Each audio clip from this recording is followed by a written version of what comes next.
Hello, everybody. If I sound a little bit tired or my words get slurred a little bit, it's because it's currently 3 a.m. I'm not even joking. I decided to record this video for inside the morning so then you morning people can wake up and have a good Battle Cats video. Today it's going to be a little bit of a different video from what I normally do. But today, what we're going to be doing, I'm going to be analyzing every single trait inside the game and giving my genuine opinion about them. So yeah, let's get right into it. Okay, so the first trait that we have on our list is Traitless, surprisingly. So Traitless is a trait with a lot of enemies, and it adds a lot of versatility to the actual game. Traitless, since it doesn't have a trait, there are lots of actual counters to it, making it quite an easy thing to access, not making the game too hard, but also not making it too easy. It adds a lot of generalists that you can only beat, like, based on their mechanics. They don't really have like a special ability like Relics and Aku's do. They're just brute force enemies, and they try and tear through your front line, they try and tear through your back line, they try and slow you down, they try and debuff you. They only use like abilities that try and slow you down. That's really kind of their entire thing, and any unit can really be good against them with no real problems. So I'm gonna give Traitless an 8 out of 10. The only reason why it's not a 10 out of 10 is because I hate Death by Data. That one stage, I hate it. I hate it so much. I hate it. I want to punch it in the face. And I hate Henry. Not Matt J's kid, but yeah, you know what I mean. Next up we have Floating. No, Red. What am I talking about? All right. So Red, again, it has a lot of things that counter it.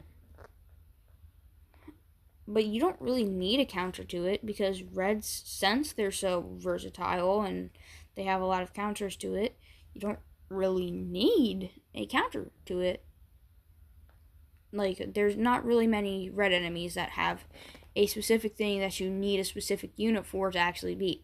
Again, it's like another brute force unit. Sure, every once in a while you'll have a unit that is very strong, like Mutant, who is just the strongest Red enemy inside the entire game. But that's like every once in a while. It still adds a lot of versatility to the game, and it makes you, like, sure, every single Red enemy basically gets outclassed by Courier. Not outclassed, but just gets absolutely destroyed by Courier. But that's kind of what Ponos did to itself. Why would you make the strongest thing inside the entire game free? But yeah, they add a lot of versatility to the game. Such as BB Bunny. Can be used as a peon, which is really annoying, and can get inside the way of your front line, trying to just like stall you. While you could also have backliners, such as Sir Seal. Or not backliners, but you know what I mean. And sometimes even have enemies, such as, I forget their name. It's probably behind Randy, isn't it?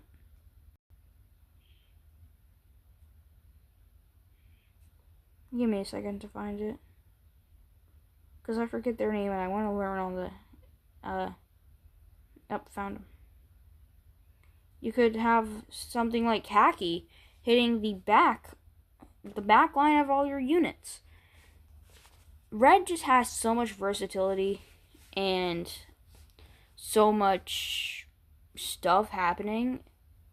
It's honestly insane. I would give it another 8 out of 10.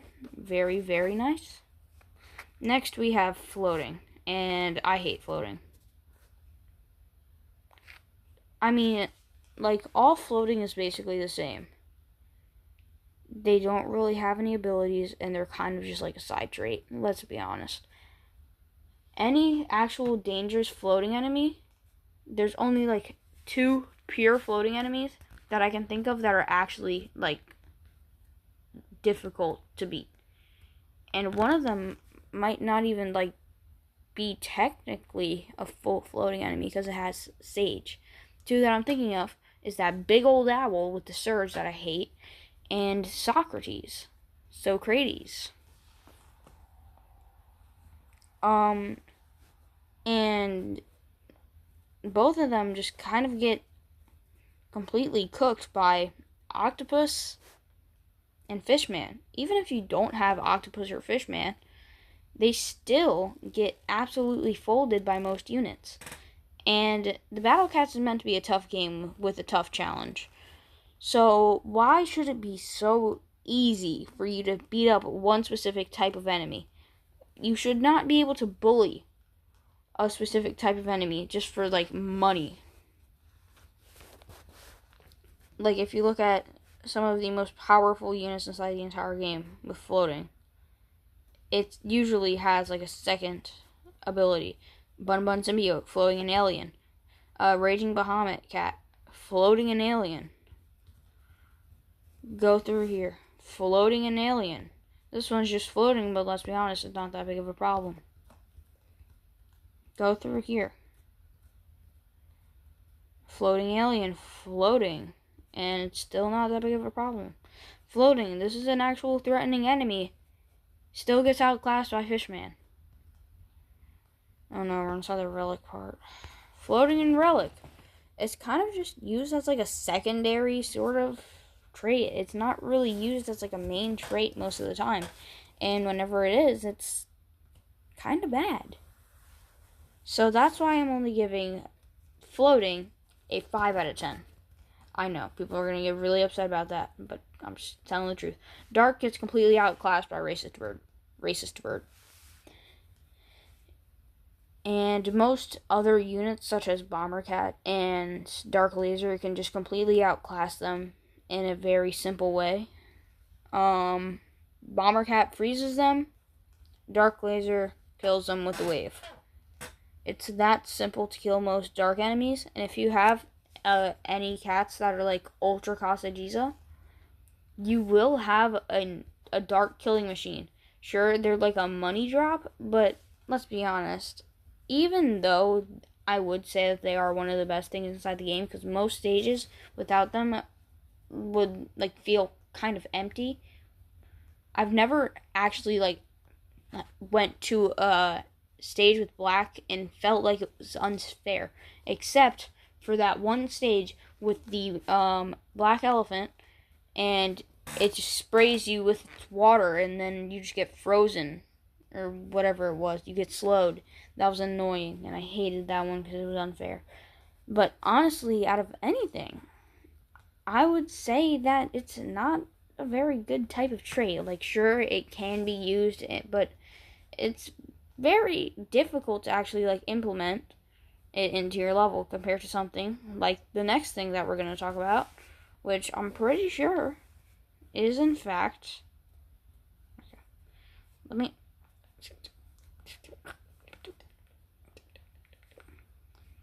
going to skip Metal and Angel, and I'm just going to go straight to Alien, because I want to talk about Alien. Now, aliens are very, very easy to actually deal with. Most of the time, at least. See, aliens get kind of outclassed once you get all of the treasures, but when you don't have all of the treasures, they become a real threat to you, and it's a lot harder to actually be able to deal with them. If you feel like you need an extra enemy inside of your stage, there's almost certainly an alien that would fit that. You need a back ranger, or what am I talking about? A long range unit. Go ahead, pick Garden Bros or Alpaki. That's her name, right? I'm pretty sure. You need something that warps the player. Mesocosmo Cyclone. oh, you need something that does a lot of damage with high HP that moves at a decent speed? Scizoroo. There's almost certainly an alien used for anything, honestly.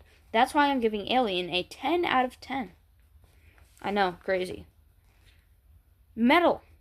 I hate metal. It's all RNG. 4 out of 10.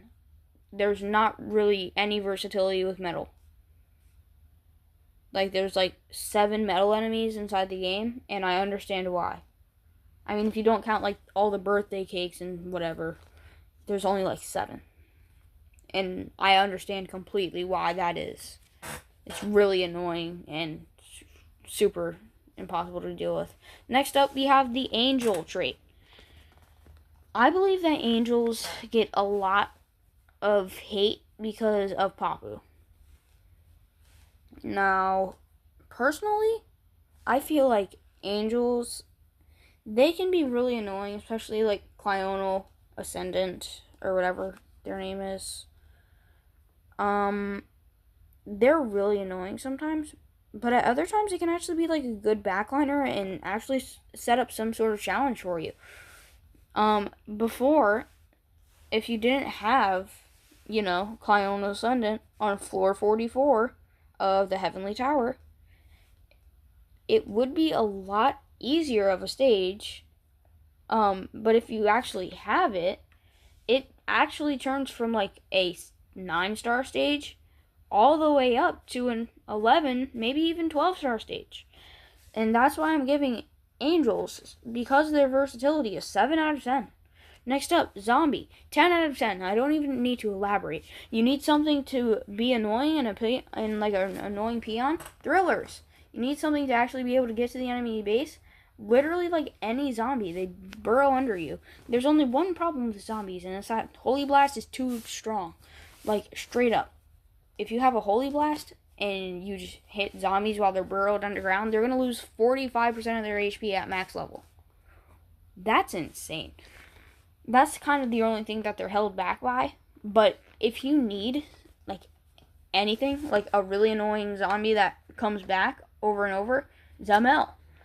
If you need something that will mess with your backline, but you don't want to use LD, use Zerseal or Gory. Zerseal or Zori. I said that first try, trust. There's just so much versatility with Zombie that I think it deserves 10 out of 10. Next, Relics. Relics introduced the curse thing, which most people still don't understand how it works, which I will quickly tell you how it works. Basically, what Relics do is they completely disable all of your trait abilities. So, let's say you're a cat. You do massive damage to floating. Now, what curse does, you get inflicted with the curse, right? Now, what curse does is it takes away all of your targeted traits. So, let's say you also have Angel. It takes away all of your targeted traits. You still have massive damage. This is actually insane damage. I lied to you. You still have massive damage, but it's massive damage against nothing. So, since there's no target trait, you're basically just doing nothing until that curse goes away. And this makes levels a lot harder to actually deal with. Although most Relics enemies although most Relic, like fighting cats are curse immune, if it's a mixed stage, Relics can easily come in clutch and try and actually beat you down. Inside of most stages, Relics are going to be your main problem. Especially if it's a mixed stage with stuff that is actually difficult, such as zombies with toxic, or Akus, or reds, or floatings, or aliens, or metal, specifically metal. It makes stages so much more versatile and so much harder to actually understand and beat. But once you get down a good strategy to actually stop the Relics from cursing you, it kind of just makes it a lot easier of a challenge. But still, if it gets to your backline, and especially if it gets to cats with generalist cats that don't have curse immunity, your generalist cat goes from a generalist to nothing in a few seconds. And this just adds so much versatility to stages. I know I've said this for a lot of things, but I think relics deserve a 9 out of 10. Aku. I gotta think about this one. Give me a second. Okay, so I have always thought that Aku was amazing. I just kind of needed to think about what I was gonna say about it before I actually said it, because I'm already kind of like slurring my words a little bit, and I want to make this video as good as possible for you guys. So yeah, Aku adds such a insane sort of like feature to the game. The shield makes some stages so much harder. Gigando has 1.6 million HP, which is a lot. His shield adds an extra 4 million HP. Shields can add so much extra HP to a unit that it's not even funny. So, if you have an Aku, it kind of forces you to get a shield piercer, which honestly makes it kind of more fun in my opinion, because now instead of having your usual 10 slots, you're kind of restricted to 9, maybe even 8. Although if you already have a cat like Supercar inside of your loadout, it's kind of the same. So, depending on the situation, Aku can either be 9 out of 10 or like 7 out of 10.